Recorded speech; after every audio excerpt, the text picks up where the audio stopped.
He was born where football already sounds like music, Rio de Janeiro. His father wore a firefighter's uniform. His mother graded papers late into the night. There was no silver spoon in that home, only a plastic ball, a cracked pavement, and a narrow alley that became a stadium by force of imagination. If football is a language, Marcelo learned its alphabet on concrete. 1 meter of space to escape, 1 touch to breathe, 1 smile to disarm fear. He did not begin with grand speeches or perfect pitches. He began with rhythm. Futsal came first. The court was small, the ideas were big. In a box crowded with bodies and noise, he taught his first touch to stay calm under pressure, trained his hips to faint without a word, and let his eyes map passing lanes that no one else noticed. Futsal did not simply hand him tricks, it gave him cadence. Years later, when the Bernabéu left flank would look like a dance floor, the steps had already been rehearsed here. Overlap, underlap, delay, then a low cutback that arrived like the last beat of a drum. Every journey needs a believer. For Marcelo, that believer was his grandfather, the steady driver of dreams. Family stories say the old man sold his battered Volkswagen and rearranged his life so the boy could get to training. When money ran thin, they rode the same city line, Bus 410, through heat that turned metal seats into stoves. On those rides, the boy watched Rio slide past the window and made a private promise. If there is only one ticket out, he will take it with the ball at his feet. The bus became a classroom, the city a metronome, and the boy learned to keep time with hope. At 13, a door finally cracked open. Fluminense. It was not a miracle, just recognition. A raw stone that could take a polish. Fees were tight and transport tighter, but talent often persuades where words cannot. He split his days in 2 lives, schoolwork and sweat, homework and half spaces, the bus stop and the border of a dream. Doubt visited often. Poverty tests resolve the way defenders test ankles, constantly and without apology. He could have drifted toward the wrong shortcuts, like many kids from his neighborhood. He turned back instead, choosing the longest road, the next morning's training session. That choice shaped his most visible trait, joy as discipline. The smile people notice on television is not decoration. It is a tactic against fear, a language for teammates, and a promise to the child from Bus 410 that football will still be fun at the top. The left flank we will later celebrate, the audacious step over, the body feint into space, the sudden slip pass into the box, was cultivated here, under streetlights and budget lights alike. So when Real Madrid eventually called, they were not merely signing a left back. They were signing a rhythm.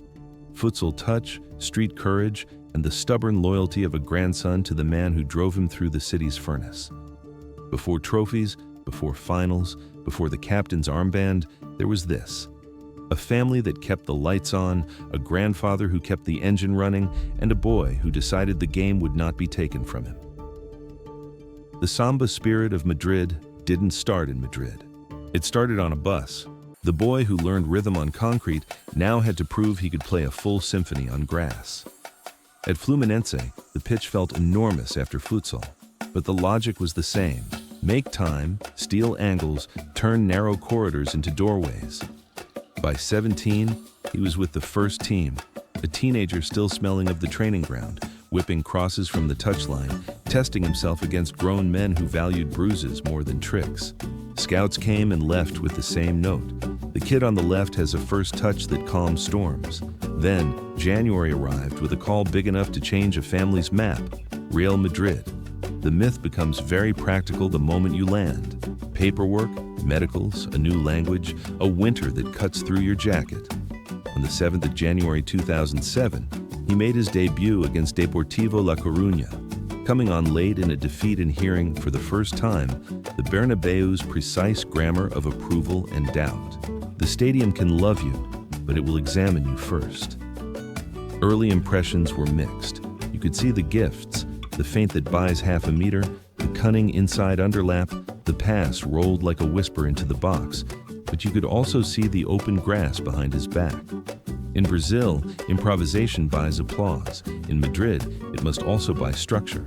He went to school again. Video sessions, body shape in the defensive line, when to check the winger's shoulder, how to angle the hips to show the attacker the slow lane. He asked questions. Veterans answered. Cannavaro corrected distances. Sergio Ramos barked reminders. And later, Heinze added the dark arts of timing. Marcelo didn't lose himself. He learned where to place himself. The pressure doubled when Roberto Carlos, the mentor by aura, if not by daily instruction, left that summer. A throne is a heavy chair for a 19-year-old. Coaches rotated and so did his role. Under Bernd Schuster, he sometimes played higher up as a left midfielder, hiding his rawness in the back line while harvesting his creativity in the final third. Under Juan de Ramos, the learning curve sharpened. Under Manuel Pellegrini, it finally widened. The team gave him patterns to arrive, not just to run. Overlap when the winger holds width, underlap when the winger pins the fullback, recycle when numbers are wrong. The Samba stayed, but the steps acquired choreography. There were days he went home frustrated, replaying concessions in his head, a late recovery run, a mistimed lunge. But doubt never settled. He anchored himself to the same decision he made on bus 410. Choose the long road. Strength work hardened the frame. Spanish clicked. The locker room turned from strangers into a choir that could sing on European nights. He discovered that joy could coexist with seriousness, laugh before kickoff, but count the meters after losing the ball. By the end of this apprenticeship, Madrid no longer viewed him as the futsal kid. He had become a left back who could create like a 10 without abandoning the map a 4 must carry in his head. The air talk quieted, not because he copied Roberto Carlos, but because he found his own method, one part street, one part study. What began as a trial of adaptation became the preface to domination. The stage was set, the left flank was tuned, the European lights were about to switch on. A peak is not only a list of medals, it is a repeatable pattern under maximum pressure. Marcelo's summit arrives when his talent stops being surprise and becomes structure, and Real Madrid can plan to win big nights by building the game through his corridor. The simple description is left back, but in the peak years he functions as a creative hub, part winger, part numbered 10, part tempo setter, always the free man who turns a static shape into a living organism. The domestic proof came before the European coronations. In 2011-12, under José Mourinho, Madrid hit 100 points and 121 goals in La Liga. That record season crystallized a left-side triangle that would define the era. Marcelo wide and high, Cristiano Ronaldo drifting inside as an auxiliary striker, and Toni Kroos later locking the metronome after his arrival. Even before Kroos, the logic was there. Start on the touchline to stretch the back 4, invite the press, then slip into the half space at the moment the winger pins the full back. From there, the choices multiplied. Low cross, wall pass to Benzema, or the delayed cutback to a late runner at the top of the box. The move looks like improvisation on television. In training, it is choreography. Europe tested whether that pattern held against elite stress. Lisbon 2014 was the first verdict. After Sergio Ramos' stoppage time header hauled the team to extra time, Atletico's block finally loosened. Minute 118. Marcelo collects on the left, glides past a tiring leg, and strikes low across goal for 3-1. The technique is not flamboyant, the context is colossal. That goal does more than secure La Decima. It cements trust inside the dressing room, that in the 110th minute of a Champions League final, the left back can decide it like a forward. From that night onward, his attacking instincts are not indulgence, they are mandate. The climb did not flatten. Madrid returned in 2016 and won on penalties in Milan. The shootout sequence tells you how the squad ranked composure. Marcelo goes second, between Lucas Vázquez and Gareth Bale.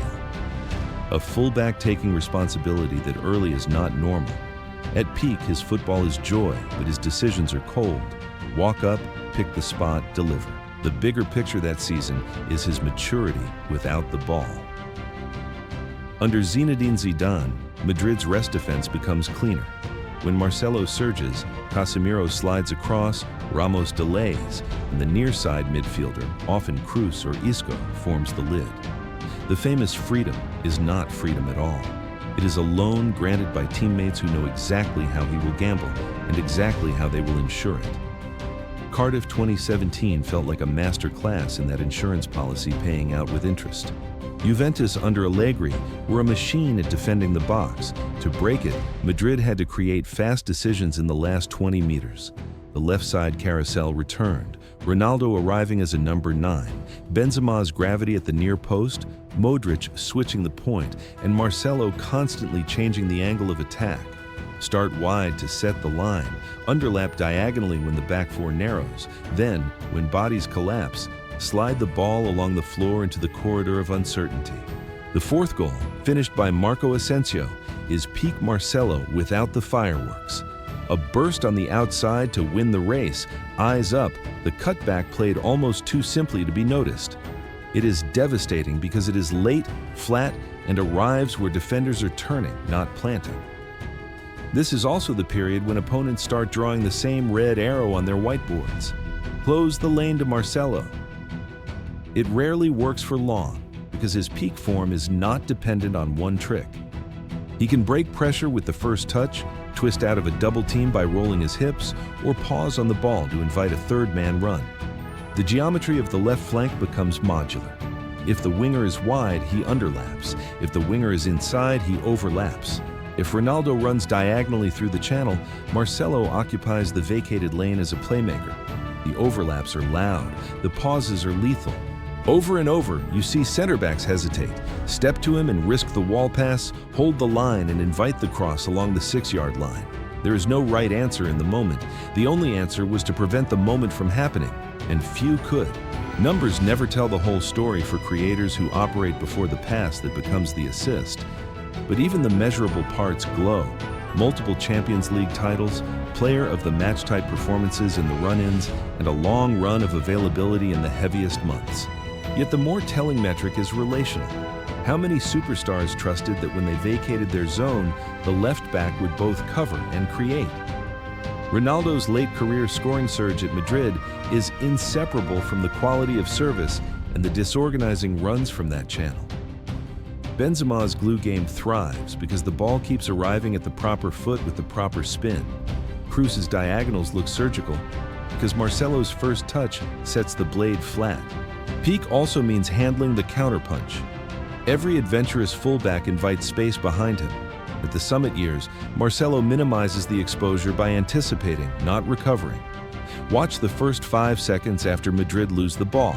He either sprints the recovery lane early or angles his body to shepherd the counter toward Casemiro. When he cannot win the duel, he buys time. When he cannot buy time, he buys a foul. 1,000 tiny decisions that never make highlights, but they make trophies. Then there is the intangible the camera does catch.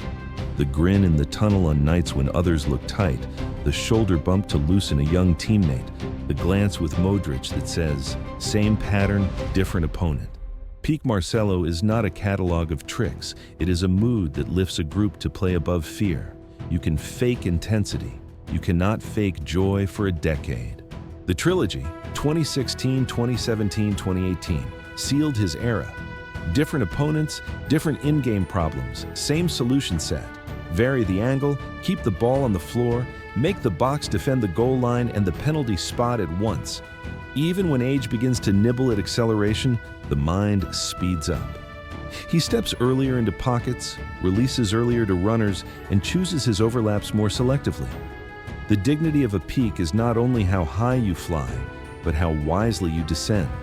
By the time the armband later circles his biceps and the 25th trophy lands on the shelf, the argument about his place stops being about comparison and becomes about definition.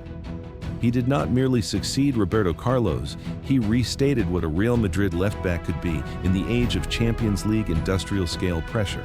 A carrier of rhythm, a distributor of courage, a closer of finals. At the Summit, the ball arrives on the left, and the entire stadium anticipates the same thing. Something will happen, without knowing exactly which version they will get. That is peak power. That is Marcelo. Marcelo's philosophy can be stated simply: joy is not decoration. Joy is a discipline that produces better decisions under pressure. The smile is a signal, not a show. It lowers the temperature for teammates, unsettles opponents, and reminds him to choose clarity over panic. But beneath the lightness sits a strict method, a library of patterns and rules that he follows with almost ritual care.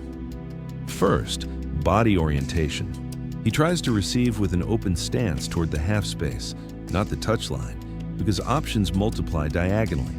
A wall pass to the interior 8, a flat ball into the striker's feet, or a quick bounce outside to reset width. The first touch has a task, either to invite, draw the press, or to escape, break the line. Futsal habits show up here. Sole rolls to change the lane without changing the picture, a shoulder fake to move the defender's weight, an inside-out touch that keeps the ball available for both pass and dribble. Second, the pattern library. Overlap is not a reflex, it's a trigger. He overlaps when the winger holds width and pins the full back. He underlaps when the winger drifts inside and the channel opens between center back and full back. If numbers are wrong, he recycles. No hero ball. The final action he prefers is the delayed cutback along the 6-yard line, played flat on the ground. Aerial crosses are a last resort. Ground passes carry better control over outcome. You can think of a simple heuristic: 70-30 ground versus aerial, unless the back post is completely unguarded. Third, tempo. Marcelo believes in slow to draw, fast to strike. He will pause on the ball to make defenders take a step, then accelerate into the gap their step created. His dribble cadence is half tempo, a lull, a snap, then a release. It looks like flair, but it's an economical way to turn a set defense into a moving target. When the box collapses, he makes the box defend 2 heights at once, the goal line and the penalty spot, by keeping the delivery late and low. Fourth, risk and the rest defense pact. Freedom on the left is a loan from his teammates. His rule is simple. If he goes, the nearest midfielder closes the lid and the 6 shades across. In transition against, he aims to anticipate rather than recover. Curved recovery runs that block the through ball lane, a little tug to buy 2 seconds if needed, a foul only when the pitch geography justifies it. He doesn't chase every lost cause. He calculates the ones that protect the group. Fifth, timing windows. He chooses bursts in the 15-20 minute range and again after 60 when legs are either not yet adapted or beginning to fade. Those windows are not superstition, they are physiological: early warmth, late fatigue. In those moments he will push higher, not always to receive, but often to be a decoy. Running to create the pass for someone else is a core part of his ethic. Sixth, communication. He uses micro cues, eye contact with Modric or Kroos, a palm open to signal hold, a toe tap to signal third man. This softens the need for words in a stadium of noise. The culture effect is larger. His looseness gives younger players permission to express within structure. No one is paralyzed by fear when the left back is grinning before a Champions League kickoff. Finally, purpose. Marcelo's art is never art for art's sake. The elastics and feints exist to change the angle, not to harvest applause. The ball must end on a teammate's strong foot with the defender off balance. That is the moral center of his game. Technique in service of advantage, joy in service of courage. The Samba spirit is not a trick playlist. It is a way of organizing rhythm so that courage becomes repeatable. That, more than the trophies, is his philosophy and the blueprint he leaves to the next fullback who thinks the touchline is too narrow to dream. Peaks are easy to mythologize. What follows them is where character is measured. For Marcelo, decline did not arrive as a tabloid headline or a moral failure. It arrived like most footballing winners do, a fraction of a second lost in the first 5 yards, a hamstring that needed one more day, a game model tuning itself toward caution just as his instincts kept singing for adventure. The artist on the touchline had to learn a new craft: editing. Cardiff 2018 sits at the hinge of this story. In his own words, he couldn't breathe before the final. The description isn't theatrical, it is clinical. A chest packed with pressure, a room that felt short of oxygen. Then, the ritual of the tunnel, the handshake, The light on the grass and the brain clears to the simple loop. See, scan, decide. Madrid win. From the outside, nothing looks broken. But inside, something has shifted. The awareness that big nights take a private toll, and the body that once erased stress with acceleration now asks for a trade. More anticipation, fewer sprints. The months that followed rearranged context. Opponents had years of footage mapping the space behind him. Coaches in Spain and Europe were training transitions as a language, not a moment. Madrid themselves were evolving. Personnel, priorities, and the eternal negotiation between risk and control. The left flank that once ran hot year-round had to learn to breathe between notes. Then came competition, the honest kind that great clubs demand. A younger, more conservative left-back profile arrived to tighten the back line in certain phases. The message was not sentimental. Selection follows structure. For Marcelo, this was the first time the league calendar did not automatically spell 90 minutes. Rotation can bruise ego, but it also clarifies purpose. When he played, he chose his climbs more carefully. When he did not, he built outcomes from the bench, micro-advice at halftime, a joke to lower a teammate's pulse, a reminder of a pattern the opponent had not yet seen. Injury never became an epic antagonist, but the soft tissue chorus hummed in the background. Tightness here, a tweak there, too many red zone spikes between Saturday and Wednesday. The effect is cumulative. Dribbles become passes earlier in the phase. Overlaps become underlaps. The dramatic recovery slide becomes a curved shepherding run to slow the counter and buy the sixth time. Cameras love errors from adventurous fullbacks because the frame catches only the last act. A 40-meter sprint back, a square pass cutout, a winger darting into the gap. The 1,000 correct micro-positions that prevented other counters never make television. At this stage, Marcelo learned to live with that asymmetry of perception. Accept it, then keep playing the next correct note. Lifestyle for him was never the saboteur. Family anchored the off-pitch hours. Fatherhood turns late nights into early school runs.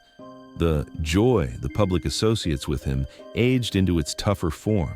Steadiness. The grin remained, less as a brand than as a tool. Younger players read it as permission to risk within the plan, permission to fail without fear. In modern football, psychological safety is competitive advantage. He provided it without meeting minutes or slogans. Tactically, the edit was visible. He stepped inside more often to help circulation, letting the winger provide width while he became an extra pivot, an inverted fullback who could still explode on cue. He practiced restraint as a skill. If the overload on the left wasn't clean, the best decision was not the boldest one, but the most boring.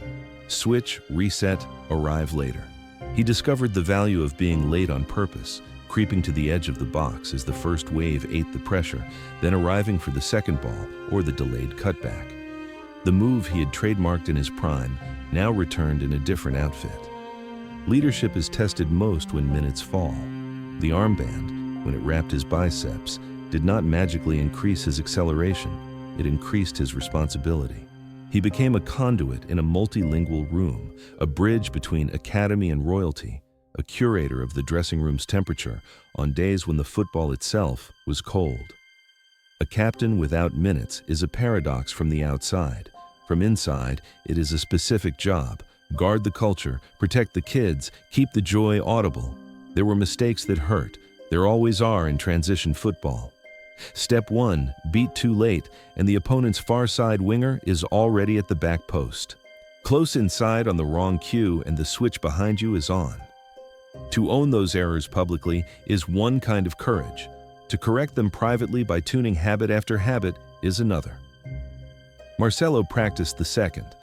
Recovery runs began half a second earlier. Body angles in mid-third possession tilted a little more conservative. Communication with the near side 8 sharpened to a glance and a gesture. The farewell was not a scandal, but a ceremony. Tears, yes. The statistics, appearances, assists, trophies, read like granite on a plinth. But what people remember from that goodbye is a sentence about gratitude and a promise that Madrid would always return. It is the posture of someone who knows his arc, street, stadium, summit, and then the work of descending with grace. Football rarely writes perfect endings, but every now and then it grants a circle, a return home, a new locker room, another anthem in another shade of red. The boy from bus 410 had taken every ticket the game offered and then learned, at the last, to hand a few of them to the next kid. Decline in this telling is not a fall but a transformation. The artist learned to edit, the sprinter learned to point, the smile learned to carry weight. There's a dignity in that, and a lesson. If joy was his discipline at the peak, humility was his discipline in the winter. Scan earlier, choose later, share more. The left flank still knew his name. It just sang it in a different key. Legacy is what remains when the jerseys are folded and the numbers fade.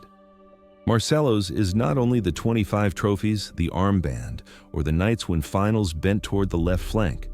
His legacy is a blueprint that a fullback can be a creator without betraying the team, that joy can be a discipline, that rhythm can be as lethal as pace. He did not simply inherit Roberto Carlos's corridor, he restated what the role could be in an age of pressing traps and transition storms. On the grass, the inheritance is technical and tactical.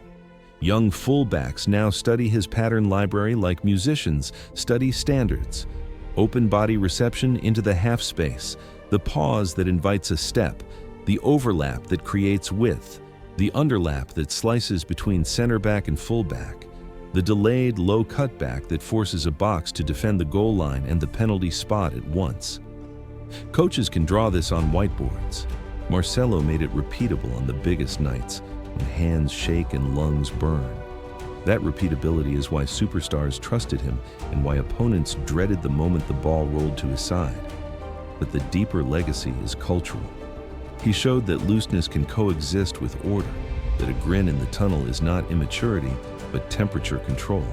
In dressing rooms full of languages and egos, he was a bridge between academy and headline acts, between the kid who still smells of the training ground and the veteran who knows what the 85th minute feels like. Psychological safety is performance infrastructure. He helped build it with small things, an eye contact cue, a shoulder bump, the reminder that football, even here, is allowed to be fun. There is also the circle that every story hopes for. After Madrid, he returned to the colors that first believed in him and touched the summit of South America with Fluminense. The boy from bus 410 closed a loop that began with an old Volkswagen and a grandfather who sold comfort to finance a dream. When he lifted silver back home, it did not rewrite his Madrid chapters, it completed them. The Samba spirit did not belong to a stadium, it belonged to a way of choosing. Joy over fear, clarity over panic, team over self.